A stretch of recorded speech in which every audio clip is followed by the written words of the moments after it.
Hello everyone. ನಾನು ಇವತ್ತು ನಿಮಗೆ ಬಾರ್‌ಕೋಡ್‌ನ ಎಕ್ಸ್‌ಪ್ಲೇನ್ ಮಾಡ್ತಾ ಇದ್ದೀನಿ.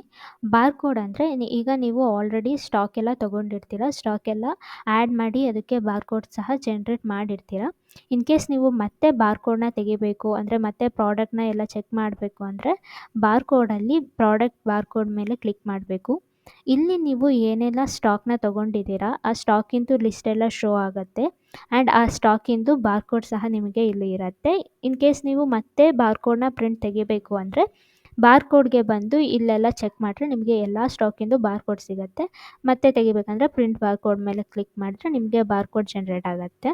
ಅದೇ ಥರ ಪರ್ಚೇಸ್ ಸ್ಟಾಕ್ ಲಿಸ್ಟ್ ಇದೆ, ಇನಿಷಿಯಲ್ ಸ್ಟಾಕ್ ಲಿಸ್ಟ್ ಇದೆ.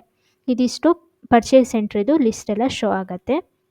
ಅದಾದಮೇಲೆ ನಿಮಗೆ MRP ಪ್ರಾಡಕ್ಟ್ ಬಾರ್‌ಕೋಡ್ ಅಂದರೆ ಪ್ರಾಡಕ್ಟ್ ಬಾರ್‌ಕೋಡ್ ಅದು ಪರ್ಚೇಸ್ ಎಂಟ್ರಿ ಲಿಸ್ಟಿಂದು. MRP ಪ್ರಾಡಕ್ಟ್ ಬಾರ್‌ಕೋಡ್ ಏನಿದೆ ಇದು MRP ಸ್ಟಾಕ್ ಲಿಸ್ಟಿಂದು. ಈಗ ನೀವು ಮತ್ತೆ MRP ಲಿಸ್ಟಿಂದು ಬಾರ್‌ಕೋಡ್ ತೆಗಿಬೇಕು ಅಂದರೆ MRP ಇನಿಷಿಯಲ್ ಸ್ಟಾಕ್ ಲಿಸ್ಟಲ್ಲಿ ಪ್ರಿಂಟ್ ಬಾರ್‌ಕೋಡ್ ಅಂತ ಕ್ಲಿಕ್ ಮಾಡಿದ್ರೆ ಈ ಪ್ರಾಡಕ್ಟಿಂದು ಬಾರ್‌ಕೋಡ್ ಏನಿದೆ ಪ್ರಿಂಟ್ ಆಗುತ್ತೆ. ಇಲ್ಲಿ ಸ್ಟಾಕಲ್ಲಿ ಯಾವುದು ಸ್ಟಾಕ್‌ನ ಆ್ಯಡ್ ಮಾಡಿಲ್ಲ, ಹಾಗಾಗಿ ಇಲ್ಲಿ ಡೇಟಾ ಅವೈಲೇಬಲ್ ಇಲ್ಲ. ಇಲ್ಲಿ ನೀವು ನೋಡ್ಬೋದು, ಇಲ್ಲಿ ನೀವು ಪ್ರಿಂಟ್ ಸಹ ತೊಗೋಬೋದು.